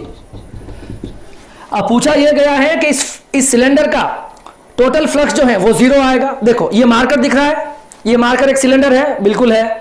इसका एक सरफेस एरिया ये हो जाएगा, एक सरफेस एरिया ये हो जाएगा, ये वाले दोनों क्रॉस सेक्शन एरियाज, और एक हो जाएगा इसका कर्व्ड सरफेस एरिया ऊपर वाला। तो देखो अगर मैं फ्लक्स का फॉर्मूला लगाऊंगा फाई ई, तो मुझे क्या चाहिए, ई एस कॉस थीटा चाहिए। क्या चाहिए, थीटा चाहिए। थीटा किसके बीच में होता है, इलेक्ट्रिक फील्ड और एरिया वेक्टर के बीच में, याद है। देखो एक सरफेस ये रही, इसका आउटवर्ड होता है तो ये एरिया वेक्टर, फाइन। एक सरफेस ये रही, इसका एरिया वेक्टर आउटवर्ड, और एक सरफेस ये वाली हो जाएगी कर्व्ड सरफेस, इसमें एरिया हो जाएगा ये वाला, तो इसमें हो जाएगा ये वाला। थीटास देखो, इसमें 180, इसमें 90 और इसमें 0। अगर आपने ये दोनों सरफेस ये वाली ली, कर्व्ड सरफेस एरिया लिया, पूरा सिलेंडर कवर हो गया, काम। इसका फ्लक्स निकाल लेते हैं। ये आपका S1 सरफेस, ये आपकी S2 सरफेस, और थर्ड वाली हो जाएगी कर्व्ड सरफेस। तो फ्लक्स टोटल निकालने के लिए आपको S1 surface E dot ds, फिर हम करेंगे S2 surface E dot ds, और फिर हम करेंगे S3 surface E dot ds, ठीक है।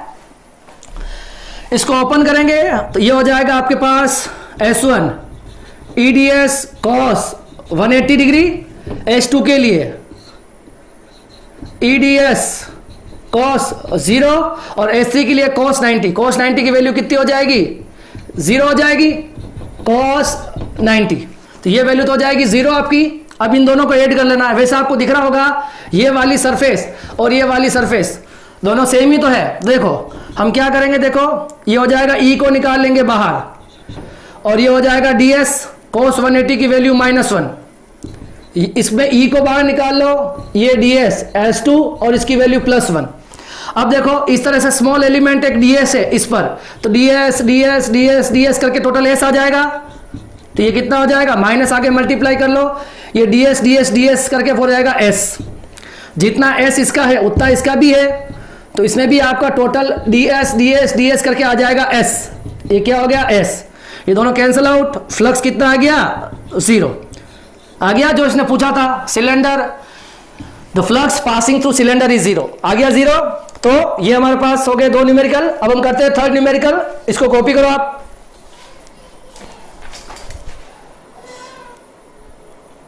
देखिए अब न्यूमेरिकल नंबर थर्ड क्या कह रहा है, a circular sheet of radius 5 centimetre. एक सर्कुलर शीट दे रखी है, इस तरह से कुछ ले लेते हैं हम, और ये इसका प्लेन मान लेंगे, ठीक है, जिसकी रेडियस कितनी है 5 सेंटीमीटर को मीटर में बदल लेंगे। ये इसकी रेडियस दे रखी है।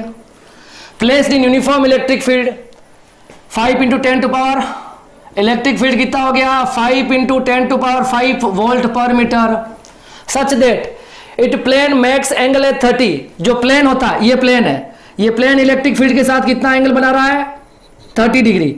और अगर ये एक सर्कुलर शीट है तो इसका यूनिट वेक्टर किधर हो जाएगा बताओ, परपेंडिकुलर आउटवर्ड, ये इसका हो जाएगा यूनिट वेक्टर, फाइन। तो मुझे बताओ आपका जो फॉर्मूला होता है phi E ds cos theta, क्या होता है EDS cos थीटा, उसमें थीटा कौन होता है, थीटा जो होता है वो angle between E and A vector. तो यहां पर थीटा कितना हो जाएगा 90 - 30, तो कितना हो जाएगा 60 डिग्री, ठीक है। इस न्यूमेरिकल में गलती होने का चांस सिर्फ इस थीटा की वजह से ही होता है, ठीक है। आपको जो थीटा लेना है that is in between the electric field and the area vector, ठीक है। अब ये वैल्यूज हम पुट कर देंगे, यहां पर सारी वैल्यूज आपको दे रखी है। देखो फाई ई इक्वल टू, ई की वैल्यू आपको दे रखी 5 × 10⁵। अब देखो ds मतलब एरिया, मुझे बताओ इसका एरिया कितना होगा सर्कुलर शीट का, πr²। तो यहां पर लिख देंगे हम πr², और पीछे है हमारे पास cos 60 डिग्री, ठीक है। सारी वैल्यूज को रख दो, 5 × 10⁵, पाई की वैल्यू 3.14, r², आर स्क्वायर दे रखा आपको 5 इंटू 10⁻² का स्क्वायर, और cos 60 की वैल्यू होती है 1/2। ठीक है, अब देखो 5 इंटू 10⁵, ओके, 3.14, 5 का स्क्वायर 25, 10⁻² का स्क्वायर 10⁻⁴, और ये हो जाएगा 1/2। अब देखो 5 इंटू 25 125, ठीक है, 125 और 3.14, 10⁻⁵ और 10⁻+5 और -4 कितना हो जाएगा, 10⁻1 हो जाएगा। अब देखो इस 1/2, अब देखो इस 125 में अगर मैं यहां पर पॉइंट लगा दूं, मतलब आपने 100 से डिवाइड कर दिया तो मल्टीप्लाई भी करेंगे, मल्टीप्लाई करोगे तो यहां पर 10⁻2 बढ़ जाएगी, तो 10⁻3 हो जाएगी /2। ठीक है, अब क्या करना है, इस 3.14 को 1.2 से मल्टीप्लाई करके 2 से डिवाइड करोगे तो 1.96 आएगा और 10⁻3, और ये हो जाएगा वोल्ट मीटर, ये फ्लक्स हो जाएगा। ठीक है, इस थीटा का ध्यान रखना है, बस न्यूमेरिकल हो जाएगा, ईडीएस cos थीटा लगाना है। ठीक है, अब ये न्यूमेरिकल देखो, अच्छा न्यूमेरिकल है, आपको ये एक क्यूब दे रखा है। ठीक है, इस क्यूब के अंदर, इस क्यूब की जो एज है उसकी साइड दे रखी है ए, तो मुझे बताओ अगर मुझे इसका एरिया निकालना हो तो कैसे निकालूंगा मैं, बताओ, a into A that is a square. Okay, और इलेक्ट्रिक फील्ड जो जा रहा है वो अलोंग द एक्स एक्सिस जा रहा है। इलेक्ट्रिक फील्ड की जो डायरेक्शन है वो किधर दे रखी है, देखो एक्स एक्सिस के अलोंग दे रखी है, मतलब आई कैप की डायरेक्शन में दे रखी है। आपको ये बताना है कि फ्लक्स थ्रू ऑल फेजेस ये निकालना है और टोटल फ्लक्स निकालना है। ठीक है, अलग अलग फेज देखो, अब इसमें कितने फेज होते हैं, तो क्यूब के अंदर 6 फेज हो जाएंगे, एक ये वाली साइड, एक ये वाली साइड, 2, एक बैक वाली साइड, एक फ्रंट वाली साइड 4, एक टॉप वाली साइड, एक बॉटम वाली साइड, 6 फेजेस हो जाएंगे। इन 6 फेजेस को मैं कैसे लिख रहा हूं, देखो ये हो जाएगा फर्स्ट ये वाला फेज लेफ्ट हैंड साइड वाला, ये राइट हैंड साइड वाला, ठीक है, सेकंड वाला, एक पीछे वाला साइड हो जाएगा 3, बैक साइड एक फ्रंट वाला हो जाएगा 4, एक अप साइड वाला हो जाएगा 5, और एक डाउन साइड वाला हो जाएगा 6। ठीक है, अब इसमें मस्ट है क्या है, आपको पता है कि फ्लक्स का फॉर्मूला जो होता है that is EDS cos theta. तो सबसे पहले तो आपको ये थीटा चाहिए, इलेक्ट्रिक फील्ड और एरिया वेक्टर के बीच का एंगल। देखो इस पेज पे देखो, इलेक्ट्रिक फील्ड अलग अंदर की ओर है, तो एरिया वेक्टर क्या होता है, नॉर्मली आउटवर्ड, ये तो थीटा कितना हो गया 180। इस फेज पे आ जाओ, इस फेज पे इलेक्ट्रिक फील्ड अलोंग और एरिया वेक्टर आउटवर्ड, तो थीटा कितना हो गया बताओ 0 डिग्री, इसमें 180 डिग्री। ठीक है, अब देखो जो आपकी बैक साइड होगी, पीछे वाली साइड, उसका एरिया वेक्टर जाएगा पीछे की तरफ, और ये इलेक्ट्रिक फील्ड दिख रहा है, कितना एंगल हो जाएगा 90 डिग्री, देखो 90 डिग्री हो जाएगा, तो थर्ड वाले के लिए एंगल कितना हो जाएगा 90 डिग्री। अच्छा, फ्रंट फेज जो होता है, फ्रंट फेज का एरिया वेक्टर ये और इलेक्ट्रिक फील्ड की डायरेक्शन ये, एंगल कितना हो जाएगा 90 डिग्री, तो इसका एंगल भी कितना हो जाएगा 90 डिग्री। अब बात करेंगे हम टॉप और बॉटम की। अब टॉप वाले का इलेक्ट्रिक फील्ड एरिया वेक्टर ऊपर, इलेक्ट्रिक फील्ड ये, कितना एंगल, फिफ्थ वाले का भी थीटा कितना हो गया 90 डिग्री, और लास्ट वाला देखो बॉटम वाली साइड, एरिया वेक्टर डाउनवर्ड और इलेक्ट्रिक फील्ड ये, थीटा कितना हो जाएगा 90 डिग्री। ठीक है, आपको पता है कि cos 90 की वैल्यू 0 होती है। ठीक है, फ्लक्स निकालना है फर्स्ट, तो बताओ ईडीएस cos 180 पहली वाली साइड के लिए, पहले वाले फेज के लिए। ठीक है, ये E हो जाएगा, और एरिया कितना हो जाएगा बताओ, इसका एरिया इस पहले वाले फेज का a स्क्वायर, तो E² cos 180 की वैल्यू -1, तो 5 कितना हो जाएगा -E² ठीक है, अब देखते हैं हम सेकंड वाले के लिए फ्लक्स, इस वाले के लिए थीटा कितना है 0 डिग्री, रख दो EDS cos 0, तो E की वैल्यू E, एरिया इसका भी कितना हो जाएगा a into a square, cos 0 की वैल्यू हो जाएगी 1, तो ये हो जाएगा इसका। अब देखो 5, 3, 4, 5 और 6 सबके लिए हो जाएगा EDS cos 90, सबके लिए 90 बताया मैंने आपको, cos 90 cos 90 cos 90 और cos 90, 0 0 0 और 0, थर्ड, फोर्थ, फिफ्थ और सिक्स्थ। ये आपके जो 6 फेजेस है उसके लिए फ्लक्स आ गया इंडिविजुअल। और टोटल फ्लक्स निकालना है तो phi t बराबर क्या हो जाएगा, phi 1 phi 2 phi 3 phi 4 phi 5 और phi 6। ठीक है, तो इसकी phi 1 की वैल्यू कितनी है, माइनस ई ए स्क्वायर, और phi 2 की कितनी है, प्लस ई ए स्क्वायर, और बाकी सब पीछे 0 है, तो phi कैंसिल आउट हो जाएंगे। कितना आ गया, फ्लक्स आ गया आपका पास 0। ठीक है, देखिए अगर आपको एक बात पता चल रही हो कि जितनी इलेक्ट्रिक फील्ड लाइन अंदर एंटर करती है उतनी अगर वापस एग्जिट कर जाती है, इसका मतलब बीच में फ्लक्स कितना होगा, 0 होगा। देखो फ्लक्स कब आएगा, जब आप चार्ज को बीच में रखोगे तब सिर्फ बाहर ही निकलेगी, अंदर तो नहीं जा रही ना, इसके लिए फ्लक्स आएगा। इसके लिए फ्लक्स 0 क्यों आता है कि जितना नेगेटिव फ्लक्स बनता है उतना का उतना पॉजिटिव फ्लक्स बन जाता है।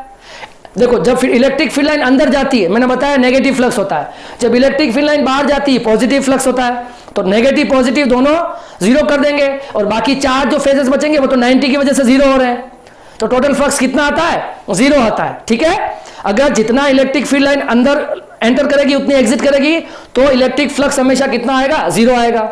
अब ये सोचने वाली बात है कि फ्लक्स कब आएगा, तो फ्लक्स उस केस में आएगा जब आपका इलेक्ट्रिक चार्ज बीच में रखा हो या ओरिजिन से इसकी कोई पोजीशन दे रखी हो। मैं एक न्यूमेरिकल और करा रहा हूं, सेम इसी तरह का न्यूमेरिकल है, मगर उसको हम, ये अभी जो पॉइंट्स है इसको हम ओरिजिन मान के चलते हैं।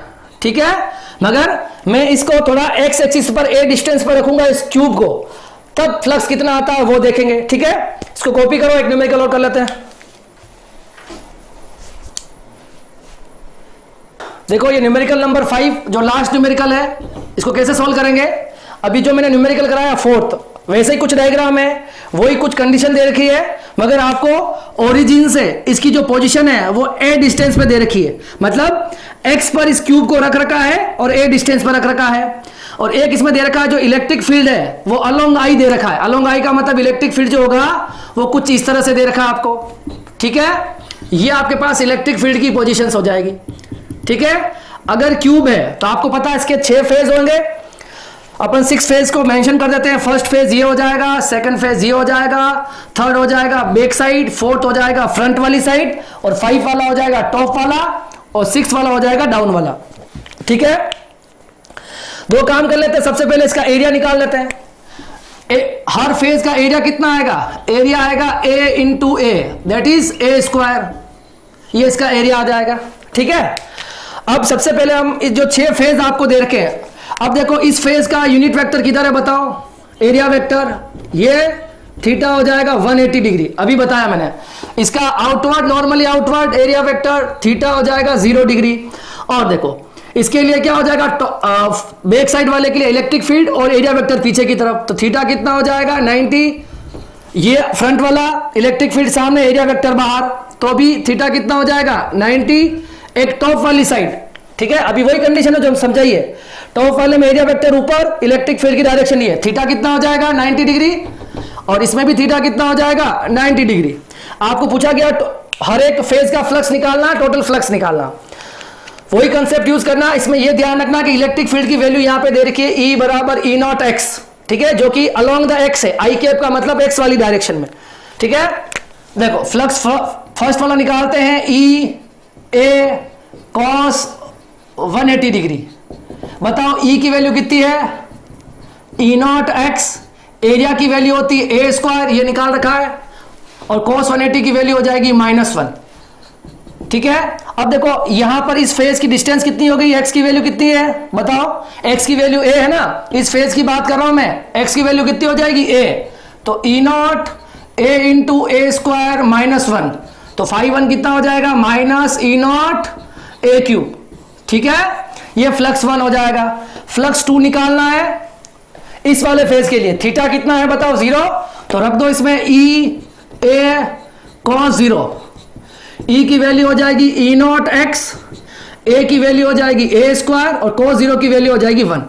अब यहां पर आपको एक चीज पता करनी है कि x की वैल्यू कितनी है, इस फेज पर जाना है आपको, इस फेज के लिए x की वैल्यू x a और x है, यहां से यहां तक की वैल्यू कितनी हो जाएगी, कितनी हो जाएगी 2a, ये फेज है ना, तो a तो ये और a ये, x की वैल्यू हो जाएगी 2a into a square into 1, तो फाई टू कितना आ जाएगा 2 into E naught A cube, ये हो जाएगा आपके पास फाई टू। ठीक है, अब देखो 3 के लिए भी 90, 4 के लिए भी 90, 5 के लिए भी 90 और 6 के लिए भी 90। ठीक है, तो यहां पर क्या हो जाएगा फाई 3 कितना हो जाएगा EDS cos 90 मतलब 0, 4 के लिए EDS cos 90 0, 5 के लिए EDS या EA जो भी लिखना चाहो लिख लो, कोई फर्क नहीं पड़ता। ठीक है, EA cos 90 0 और 5 6 के लिए भी EA cos 90 कितना हो गया 0। ठीक है, ये हो गए आपके जो अलग अलग फेजेस हैं, सारे फेजेस का इंडिविजुअल इलेक्ट्रिक फ्लक्स आ गया है। अब आपको निकालना है टोटल फ्लक्स, तो फाई टी कितना हो जाएगा phi 1, phi 2, phi 3, phi 4, phi 5 और फाई 6। ठीक है, फाई 1 की वैल्यू कितनी बताओ minus E naught A cube, phi 2 की value 2 E naught A cube और पीछे वाले सारे जीरो ही है, सब जीरो है। ठीक है, अब देखो ये दोनों वैल्यू सेम है, दो में से एक माइनस जाएगा कितना बचेगा 8, तो आंसर आ जाएगा ई नॉट ए क्यूब, यूनिट हो जाएगी इसकी वोल्ट मीटर। फाइन, इस तरह के क्वेश्चंस आ सकते हैं इलेक्ट्रिक फ्लक्स के ऊपर। ठीक है, तो आज की क्लास जो है हम यही खत्म कर रहे हैं। आज हमने क्या पढ़ा है थोड़ा रिवाइंड करा देता हूं मैं आपको। हमने एरिया वेक्टर के बारे में पढ़ा है। एरिया एक वेक्टर क्वांटिटी होती है जिसकी डायरेक्शन नॉर्मल आउटवर्ड होती है। फाइन, और एरिया वेक्टर के लिए मैंने दोनों केस समझाए आपको, ओपन सरफेस के लिए और क्लोज सरफेस के लिए डायरेक्शन कैसे मेंशन होती है।